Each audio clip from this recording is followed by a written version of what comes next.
Honda ஷைனோட 2 wheel ஏர் leakage problem. நானும் small leakage இருக்கும் தான் செக் பண்ணி பார்த்தேன். பட் சோப் ஆயில் போட்டு செக் பண்ணி பார்க்கும்போது தான் தெரியுது 2 சைடும் போகுது, 2 வீல்லையும் போகுது. ரொம்ப அதிகமாக லீக்கேஜ் ஆகுது சோப் ஆயில்.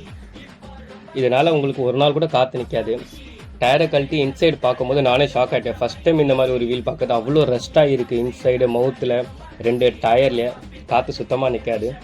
இது நான் என்ன ப்ராசஸ் பண்ணுறேன்னு சொல்லிட்டு நிறைய வீடியோ போட்டேன். பட் மற்றவங்க அதை பார்த்துட்டு நானும் பண்ணி பார்த்தேன் ப்ரோ, லீக்கேஜ் நிற்கலன்ட்டாங்க. இது நீங்கள் பண்ணுறதுக்கு இல்லை, நீங்கள் எடுத்துகிட்டு வாங்க, பர்ஃபெக்டாக நாங்கள் பண்ணி தரோம் அப்படின்னு சொல்கிறதுக்கு தான்.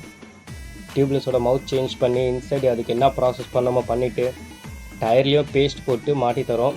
இதில்னால நீங்கள் வீல் மாற்ற தேவையில்லை, டயர் மாற்ற தேவையில்லை.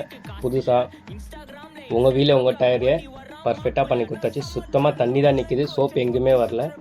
Location Kodambakkam. Spokes wheel, alloy wheel, disc plate, air leakage problem எதுவாக இருந்தாலும் எடுத்துகிட்டு வாங்க, தாராளமாக பண்ணிக்கலாம். கால் பண்ணுங்கள்.